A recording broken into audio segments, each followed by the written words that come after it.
네, 안녕하세요. 한국교통안전공단 교통안전정보처를 맡고 있는 최동호입니다.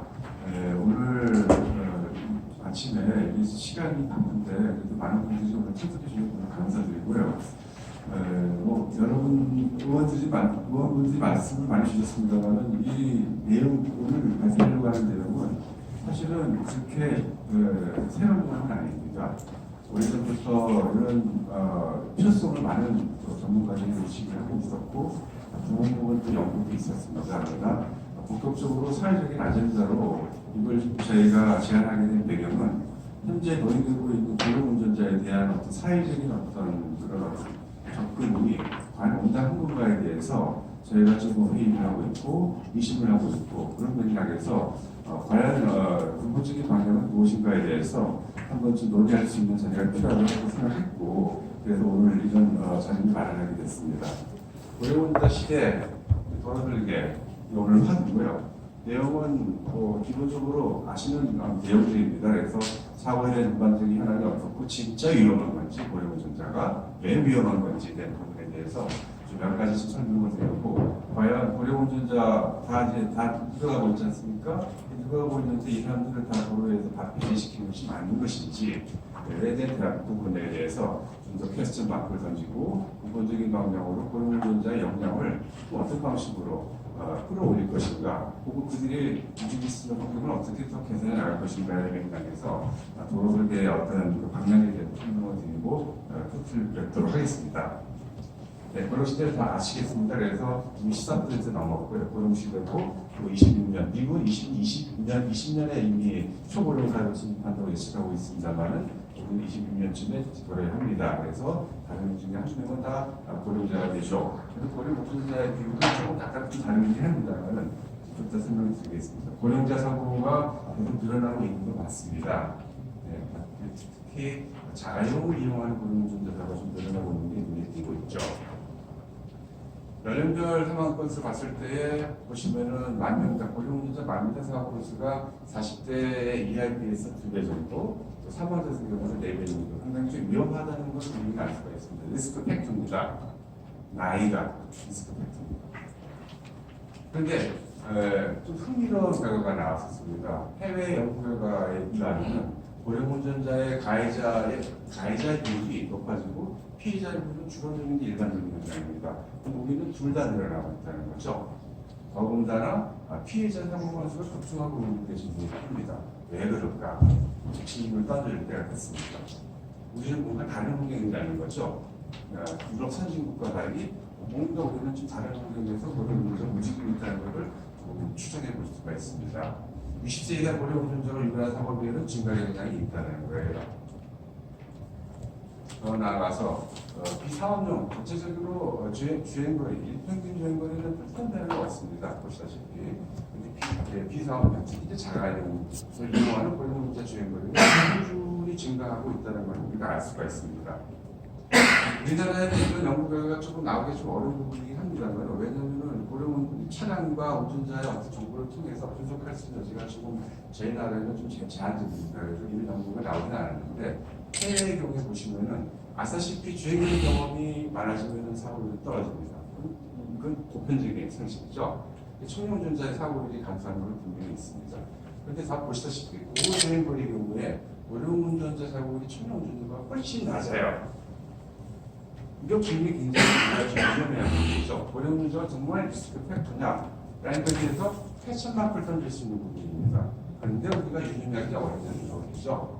저주행거리 조건에서 고령운전자 사고율이 높아지는 부분이 있습니다. 이들이 누구냐는 걸 우리가 조금 관심 있게 봐야 할 부분이고 해외 연구도 이 방향으로 가고 있습니다.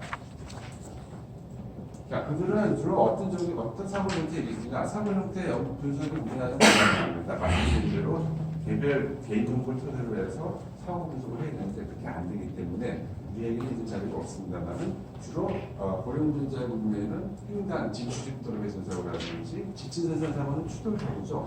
추돌 사고가 많다는 걸 알 수가 있습니다. 더 나아가서 연령별 오류행동 외 해외 자료를 좀 봤습니다. 우리 연방 통계청의 사고 통계 자료긴 합니다만 추돌 사고가 늘어나고 있는데 이 고령운전자 특성을 지금 보입니다.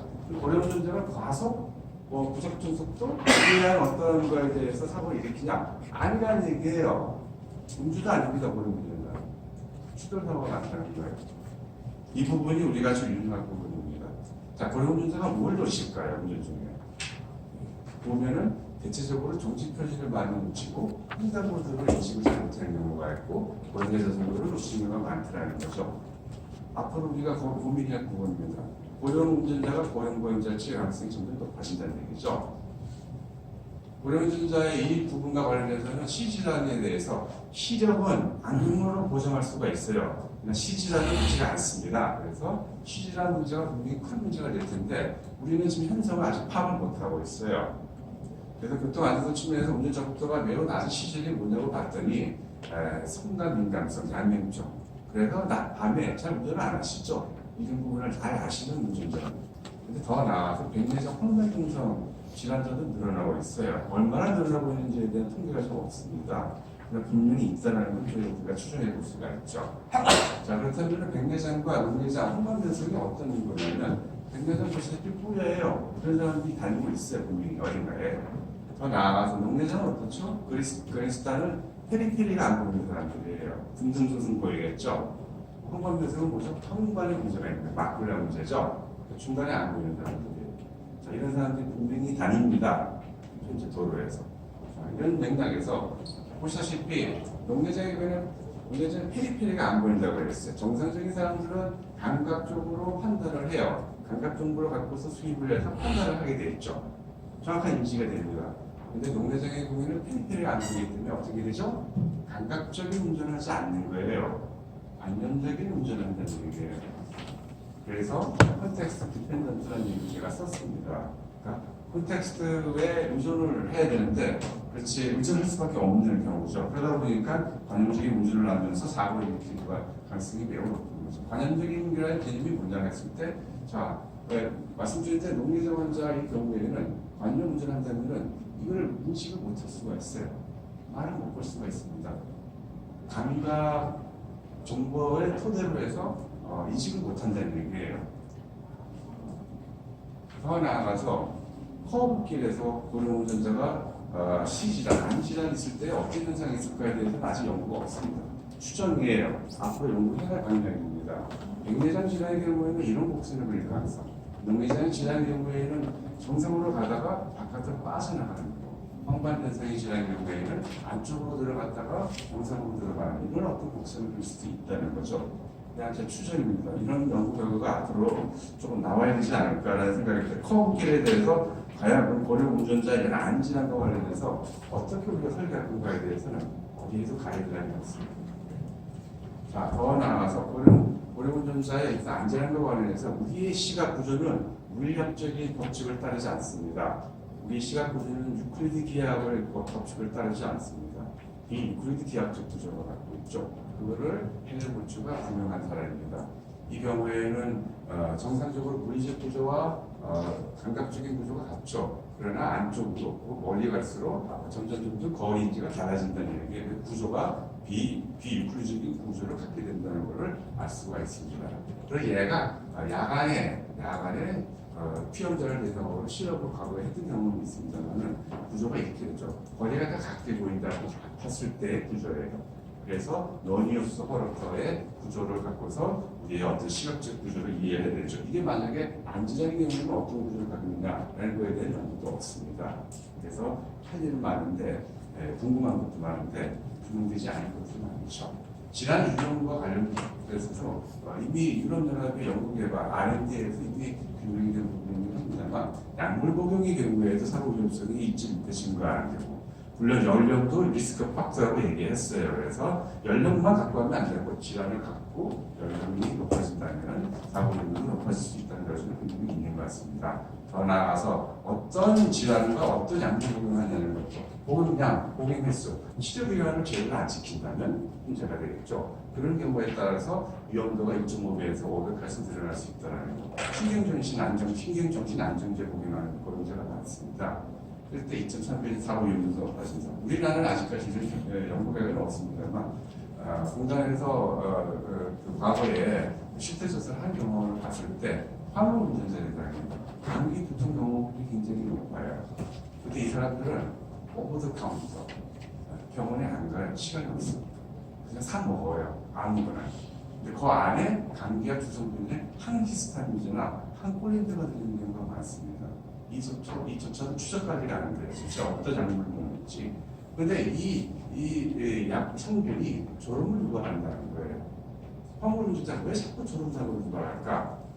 뭐 충분히 운행 휴식 시간 지키지 않아서도 있겠지만 약물과도 관련이 있다는 것을 의심해 볼 수 있습니다. 더 나아가서 택시 경우에도 저희가 물어봤습니다. 그랬더니 낮은 인지기능 신체반응 치질환이 문제가 된다는 것을 인식을 하는 사람들이 있어요. 근데 인식 안 하는 사람도 있어요. 다른 문제 없어. 난 건강해. 라고 하는 사람도 있죠. 자각 증상이 없는 사람, 자각 증상이 있는 사람.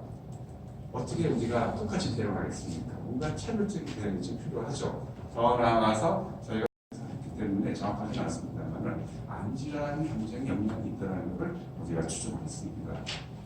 일반적으로 운전적성 정밀검사에서 나오면 주의자나 떨어지시, 정지율 예측률 떨어지고, 인지능력이 떨어지고, 변화탄력이 떨어지는 건 맞습니다. 그래서 인지능력이 떨어지는구나 일반적으로 알려져 있죠. 그러나 보십시오. 연대기 실연력이 인지능력이 좋은 걸 볼 수 없어요. 왜냐하면 연령집단의 인지능력 편차가 매우 크기 때문입니다. 그래서 개별적으로 봐야 되는 거예요. 개별적 진단이 매우 중요하다. 저는 그렇게 생각을 합니다. 그래서 청년 운전자 안에 어떤 그룹의 어떤 편차보다 고령 운전자 안에 있는 그룹 간의 그룹 내의 편차는 훨씬 클 수가 있어요. 더 다양할 수 있습니다. 그래서 그 고령 운전자의 다양성을 우리가 놓쳐서는 안 된다는 생각을 하고 있고, 그런 맥락에서 인지능력에 영향을 미치는 게 이렇게 다양한 요소가 있어요. 여기서 우리가 아주 단순하게만 인지능력이 떨어지니까 어떤 조치 취해야 된다고 하면 안 된다는 얘기예요. 여러 가지 다양한 요인들에 의해서 인지능력에 영향을 미친다는 거죠. 고령 운전자 장단점에 대해서 그들을 보정할 수 있는 영향이 있다는 걸 알 수가 있습니다. 자, 그래서 중간 결과입니다. 너희 질환을 약물 치료 통해서 고령되지 않은 테스팅 디자인이라는 거죠. 그래서 전문의 평가, 의무화할 수 있는 방안도 앞으로 강구하게 되고, 교통 우려를 위한 임상진단 매뉴얼도 필요하다는 겁니다. 더 나아가서 고령 운전자 운전 특성에 대한 운전 평가 인덱스, 그걸 누가 교육도 필요하겠죠. 이들에 대한 의사에 대한 약사, 심리치료사 대동간 어떤 뭐 직무교육 같은 것도 좀 필요할 것 같고요. 더 나아가서 유럽연합처럼 이제는 제약사도 경고 문구를 표시할 수 있는 방안을 좀 모색할 필요가 있습니다. 더 나아가서 교통사고 원인조사 데이터도 추적할 필요가 있겠죠. 현재는 데이터, 경찰청의 데이터만으로는 고령 운전자의 어떤 정확한 문제 진단을 하기는 어렵습니다. 그래서 별도의 어떤 원인조사 데이터가 있어야 되겠다는 생각이 들고, 아주 중요한 메시지는 뭐냐면 무조건 나이가 들면은 어떤 뭐 인센티브만 모색하는 게 아니라 운전 부담을 자각하는 운전자에 대해서는 인센티브를 줄 필요가 있습니다. 나이 들면 다 이런 공통적으로 일반적인 접근하는 거는 저는 그만스럽지 않다고 생각을 합니다. 왜? 운전행위에 대해서 지금 운전면허 반납에 대한 어떤 사회적인 압박, 그리고 어떤 그런 접근이 좀 이루어지고 있죠. 그러나 운전행위가 그 고령 운전자에게는 하나의 어떤 신체 일부일 수가 있어요. 운전면허를 반납하면 신체 일부를 잘라내는 것 같은 그런 이렇게 받아들일 수도 있다는 얘기죠. 왜냐하면 그들은 운전면허를 통해서 사회문화 활동을 하기 때문에. 그래서 나아가서 경제적인 능력성, 자율성 이런 부분에 대한 어떤 의미가 있기 때문입니다. 그래서 무조건 운전면허 반납을 얘기하는 건 아니라고 생각을 합니다. 자, 고령 운전자에 대해서는 국내에 정책적으로 대책 전략을 해오고 있어요. 그게 자격확인 검사, 운전적성 검사, 운전면허 반납 이런 것들이 대책 전략이죠. 이것만 해서는 안 되겠죠. 그래서 보완하고 있는 부분이 무료 교통카드라든지 BRT, 대원 택시 이런 것들은 분리 전략이죠. 두 가지가 다 하고 있습니다. 우리는 이것만 하고 있는 건 아니죠. 또 인식을 하고 계신지 모르겠습니다만 모의역 또 30% 확대 나가고 있는 이런 것도 통합 전략이 하나입니다. 그러니까 세 가지는 다 어느 정도는 하고 있어요. 이것들은 어떤 정책적으로 이게 설계를 잘 할 거냐 문제인데, 마지막에 지금 토속 전략이 지금 잘 안 돼 있죠. 근본적으로 디자인 보호를 개념으로 자동차의 경우는 내시보드에 대해서는 고령 운전자의 특성을 고려해서 누구나 활용할 수 있는 그런 인터페이스 부분을 만드는 작업을 하고 있습니다. 근데 로드웨이 부분은 좀 안 돼 있다는 거죠. 그래서 이재명이 당에서 조금 관심을 좀 토속 전략에 대해서 관심을 가질 때가 됐다라고 생각을 합니다. 말씀드린 대로 대책 조작이죠. 대책 조작과 관련해서는 나라마다 약간 인식차가 좀 있습니다. 우리나라도 기본적인 어떤 조치를 하고 있습니다만은 예를 들어서 일본의 경우는 75세부터 치매 검사한다든지 그래서 병약이나 안과 전문의가 반드시 검진을 하도록 이런 어떤 조치도 있습니다. 더 나아가서 네덜란드나 노르웨이, 스위스 경우에는 제도에 대해서 의심을 하고 있다는 거죠. 이런 어떤 대책 조작이 온당치 않다는 인식을 갖고 있는 나라들입니다. 운전면허 갱신기간에 대해서는 보시다시피 벨기에, 독일, 프랑스, 오스트리아, 폴란드는 나이 제한을 두지 않습니다. 왜? 고령운전자를 나이 찍는 것이 온당하지 않다는 인식을 갖고 있기 때문입니다. 실질적으로 국제적인 어떤 통계 분석이나 연구 결과에 의하면 고령운전자가 리스크 팩터가 아닐 수도 있다는 게 좀 지배적입니다. 자, 그러나 국내에서는 고령운전면허 박탈에 대해서 자꾸 압박이 가고 있죠. 자, 이 협박이 심각한 측면은 어떻게 할 거냐? 일단 운전자가 판단을 해야 돼요. 이런 어떤 조건들에 대해서 하나라도 있다면 그리고 그걸 진짜 문제로 인식한다면 판단을 고려해 볼 수 있겠죠. 자각하는 경우입니다. 자각하지 않는 사람한테 반납하는 건 적절한 않겠죠. 자, 그래서 그들을 위해서 고령운전자를 위해서 자동차 인터페이스화 대시보드에 대해서는 다양한 연구를 하고 있습니다. 다음에는 고령운전자용 자동차를 개발하는 게 아니라 고령운전자의 라이프스타일에 주목을 하고 있습니다. 라이프스타일에 따라서 운전 패턴이 다르기 때문에, 운전 형태가 다르기 때문에. 그래서 제품의 다각화를 추진하고 있다는 거죠.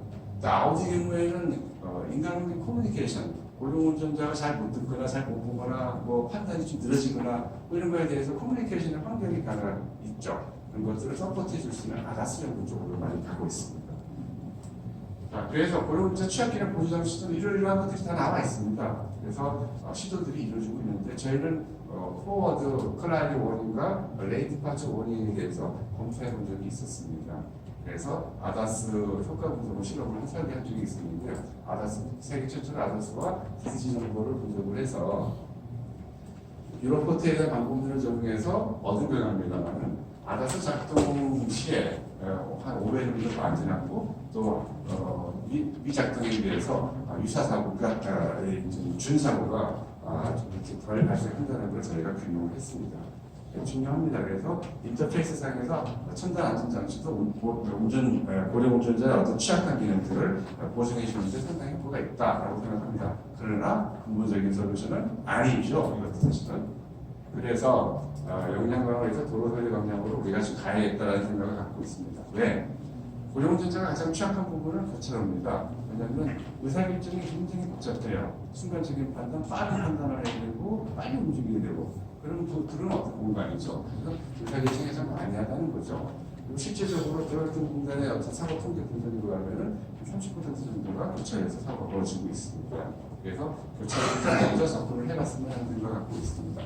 물론 국토교통부가 전혀 노력을 안 한 건 아닙니다. 나름대로 도로관리 가이드를 만들어줬고요. 거기에 보시면 시유도시설 설치 기준을 만들었습니다.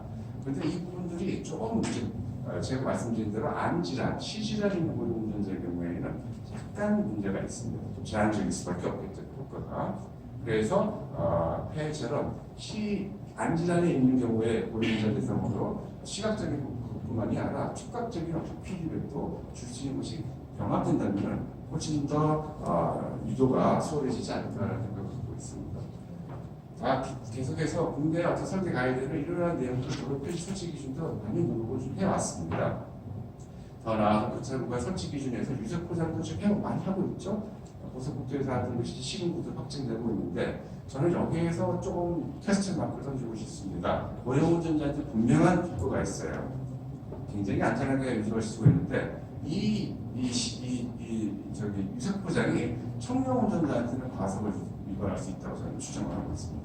아직까지는 규명되지는 않았습니다만, 그래서 이 구간에 속도 편차가 높아질 여지가 매우 높다고 보는 거죠. 그렇다면 고령운전자한테 위험을 줄 수가 있습니다. 이런 부분에 대해서 앞으로 규명이 필요하다고 저는 생각을 합니다. 자, 미국은 어떻게 할까요? 미국만이 아니라 유럽도 많은 노력들이 있습니다만 미국은 주로 많이 벤치마킹을 하죠. 그래서 보면은 미국은 시인성 개선뿐만이 아니라 교차로라든지 교차로 진입폭이라든지 회전 반경에 대해서 도로 구조의 대부분 문제에 대해서 많이 지금 언급을 하고 있습니다. 이런 부분에 대해서 우리가 조금 더 검토할 필요가 있고요. 게슈탈트 법칙의 메타임의 게슈탈트 법칙의 단순성의 원칙에 의거해서 고령운전자 가급적이면 교차하고 90도 설계하는 게 맞습니다. 조금만 그냥 예를 들어서 75도 이하로 된다면 고령운전자가 운전하기 되게 어려워진다는 거죠. 이게 지금 미국의 입장입니다. 그래서 75도 이하 됐을 때는 NTOR, 직신호 시에 우회전하지 않도록 하는 그런 방향을 취하거나 유럽처럼 그린 에러를 설치하는 이런 방향들도 검토가 좀 필요한 상황입니다. 기아 구조에서는 물방울섬을 통해서 충분히 어떤 그런 오픈 스페이스보다는 도로 시설을 통해서 고령운전자의 어떤 그런 불안정성을 조금 해소시킬 수 있는 그런 장치들도 충분히 우리가 고려해 볼 수 있다고 생각을 합니다. 저는 첫 번째 부분도 말씀드렸습니다만 지능뿐만이 아니라 방향 표시를 같이 운용하는 게 효과적이라는 것이 미국의 입장이기도 합니다. 신생 주식시설은 우리나라에도 얘기가 됐습니다만 유럽이나 미국, 영국 같은 경우에는 차로별로 시설을 설치해요. 차로별로 속도 관리하고 차로별로 표시하는 방식이 다 다르죠. 우리는 차로별로 속도 관리를 하지는 않습니다. 그러다 보니까 앞뒤, 2차선, 3차선 아무 차선이나 지금 과속하고 다니다 보니까 적시에 적정하게 차선을 바꾸는 게 고령운전자가 정말 어려워지고 있죠. 그러다 보니 추돌사고가 발생하고 계속 위험해진다 저는 생각을 합니다. 자, 그래서 고령운전자가 유천하는 역주행 사고 사건이라는 부분과 관련해서 그거는 고령운전자의 문제로 볼 수는 없는 것 같습니다. 도로 구조의 시설적인 같은 문제에 하자가 있다고 생각하고 그런 맥락에서 미국에서는 여러 주정부의 어떤 경험을 토대로 해서 이런 방식의 어떤 접근을 제안을 하고 있습니다. 그래서 게슈탈트 법칙의 펜슨의 원칙에 의거해서 중앙유턴에서 좌회전 옵션을 하는 것을 상당히 공부하고 있고요. 우리도 앞으로 이런 거에 대해서 좀 더 고민이 좀 필요한 사항입니다. 펜슨의 원칙에 의해서 아까 보시면 멘타이머가 원래 게슈탈트 법칙을 처음에 제안을 했었죠. 객관적인 상황 실제는 주관적인 상황 문제가 다르다는 거예요. 그래서 하나의 작업 구조만 됐을 때 이게 다 똑같이 인식을 안 한다는 겁니다. 다양한 경험 이상이 형성될 수 있기 때문에 그래서 고령운전자가 자극性기반이 취약해지고 있어요. 그럼 전전주자 관념 기반의 운전을 하겠죠. 그랬을 때 이 어떻게 인지가 구성되고 있는지 왜 적신호대의 좌회전식으로 이해하고 가다가 고령을 쳤을까? 이렇게 질문을 던져요. 고령운전자가 뭘 잘못했을까? 왜 그랬지? 관념 기반 운전을 했다는 거를 저희는 추정해 볼 수 있는 거죠. 그러나 게슈탈트 법칙은 예측에는 좀 한계가 좀 있습니다.